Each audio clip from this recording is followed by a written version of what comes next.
बाद इजरायल ने जंग का ऐलान कर बदले की जो कार्रवाई की वो आतंकी संगठन हमास सहित फिलिस्तीन पर भारी पड़ती दिखी। इस जंग में अब तक दोनों तरफ के करीब 1600 लोगों की जान चली गई है। और जंग इस काली रात का अंत कब होगा ये तो किसी को नहीं पता, लेकिन जंग के दौरान घोप अंधेरी रात में गाजा का क्या हाल हुआ, तस्वीरें उसकी सबूत हैं। सियाह रात को चीरती विध्वंस की रोशनी और मिसाइल के गिरने से उठती बारूदी लपटों के साथ होने वाले धमाकों की आवाज पूरे गाजा के लोगों के लिए मौत का संदेश देने वाली साबित हुई। इन धमाकों के बाद लपटों के गिरने और आसमान की तरफ बढ़ते गुबार को देखने की हिम्मत तक करने वाला कोई नहीं। जाहिर है उस खास रात की कल्पना जैसी भी हो, हकीकत में तो यही कयामत की रात सी दिखी। और ये सब चौंकाने वाला तो कतई नहीं। हमास के हमले के बाद इजरायल की चुप्पी टूटती उससे पहले ही पूरी दुनिया उसके अगले कदम को भांप चुकी थी, क्योंकि जब सिर पर बदले का जुनून सवार हो तो जैसे को तैसा ही मंत्र बन जाता है। इसलिए गाजा की तस्वीरों के सामने आने के बाद जब सोमवार को फिलिस्तीन की तरफ से करीब 700 लोगों की मौत और 4000 के घायल होने के दावे किए गए तो किसी को हैरानी नहीं हुई।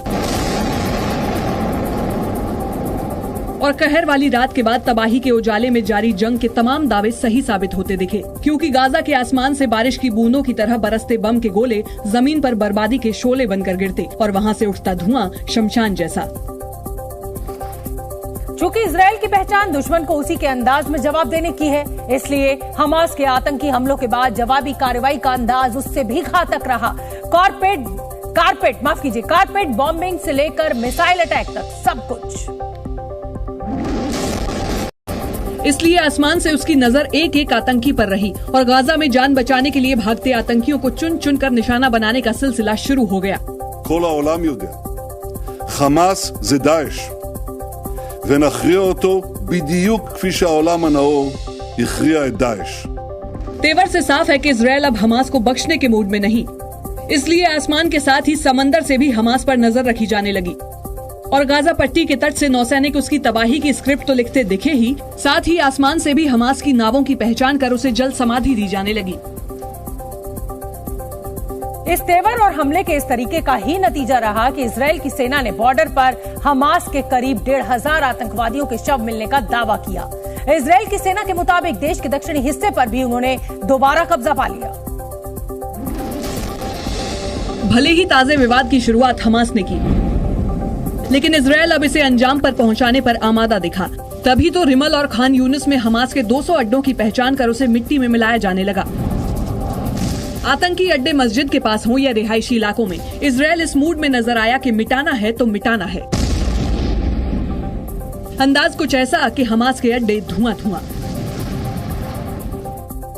चूंकि इजरायल ने हमास को जड़ से खत्म करने की सौगंध ले ली, इसलिए आतंकी संगठन से जुड़े तमाम ठिकानों पर चौतरफा हमला शुरू हो गया।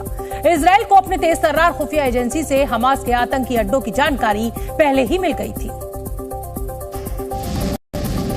इसलिए गाजा के पौष इलाके रिमल में ऐसे अड्डों पर तबाही के बम ताबड़तोड़ गिरने लगे। कुछ ही देर में पूरा इलाका धुआं धुआं हो गया और जब धुआं छटा तो जगह जगह मलबा और जान बचाने के लिए भागते लोग दिखे। हर तरफ अफरा तफरी दिखी। गाजा के ज्यादातर आतंकी ठिकाने इजरायल के एयर स्ट्राइक से मटियामेट होते नजर आए। और जब हमले इतने घातक हों तो सैटेलाइट से मिली तस्वीरों में गाजा लाल और काले रंगों में वैसा ही दिखा जिसका अंदेशा था। जाहिर है इजरायल के हमले में गाजा के हालात बेहद भयावह हो गए। आसमान से गाजा इलाके की सूरत जितनी खौफनाक दिखी, जमीन पर हालात उससे भी बुरे नजर आने लगे, जिसकी गवाही गाजा के खान यूनिस शहर के मुर्दाघर में देखने को मिली, जहां इजरायल के हमले के बाद मलबों में दबे शव निकाल कर पहुंचाए जाते दिखे, लेकिन शव ही इतने जमा हो गए कि उन्हें रखने की जगह तक नहीं बची। ज्यादा शव हुए तो कुछ फर्श पर रखने पड़े। कई शवों को तो सफेद चादर में लपेटा गया, लेकिन उससे ज्यादा ऐसे शव नजर आए जिन्हें चादर तक नसीब नहीं हुई। लापता लोगों को खोजने मुर्दाघर पहुंचने वाले अपनों के शव मिलने पर उसे ले जाते दिखे। बदले हालात में मुर्दाघर के बाहर अचानक भीड़ बढ़ गई। बताया गया कि इजरायल की बमबारी में फिलिस्तीन के 2 पत्रकारों की भी मौत हो गई। इस बीच इजरायल की पुलिस ने एक वीडियो भी जारी किया है जिसमें 2 आतंकवादियों के एनकाउंटर की तस्वीरें हैं। इस वीडियो में इजरायल की पुलिस सीमा पुलिस के अधिकारियों के साथ इस एनकाउंटर को हॉलीवुड की फिल्म के अंदाज में अंजाम देती हुई दिखाई दे रही है, जिसमें नेटिवोट के बाहरी इलाके में सुरक्षा बल के जवान और अधिकारी एक कार का पीछा करते दिखे।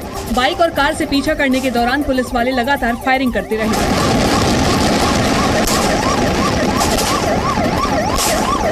पुलिस वाले जिस कार का पीछा कर रहे थे उसमें 2 हथियारबंद आतंकी बताए गए।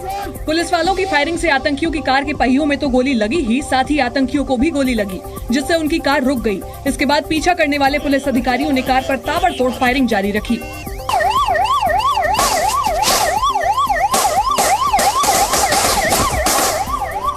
ये फायरिंग तब तक चलती रही जब तक कि पुलिस वालों को आतंकियों की मौत का भरोसा नहीं हो गया। हालांकि पुलिस वालों की 3 तरफ से ताबड़तोड़ फायरिंग के बावजूद आतंकवादियों की तरफ से जवाबी फायरिंग नहीं हो रही थी। इससे ये अंदाजा लगाना मुश्किल नहीं रहा कि आतंकियों की मौत हो चुकी थी। लेकिन इसके बावजूद पुलिस वाले इसकी तसल्ली करना चाहते थे, इसलिए वो बार बार उन्हें चुनौती देते और सरेंडर करने को कहते सुनाई पड़े।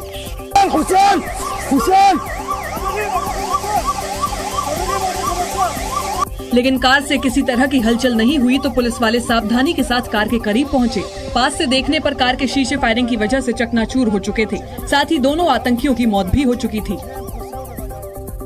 और इस बीच हमास ने धमकी दी है कि अगर गाजा में इजरायल ने हमले बंद नहीं किए तो वो हर हमले के बाद एक इजरायली बंधक को मारना शुरू कर देंगे। बिस्मिल्लाहिर्रहमानिर्रहीम। और ये धमकी हमास के मिलिट्री विंग अल कासम ब्रिगेड के आधिकारिक प्रवक्ता ने वीडियो बयान जारी कर दी है। अबू ओबैदा ने कहा कि इजरायल द्वारा बिना किसी चेतावनी के हर हमले और घर पर बमबारी के जवाब में हम एक सिविलियन कैदी को मार देंगे।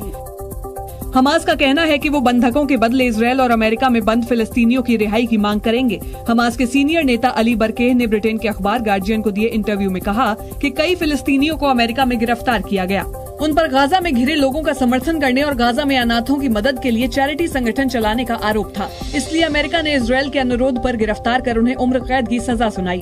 हम उन फिलिस्तीनियों की रिहाई की मांग करेंगे।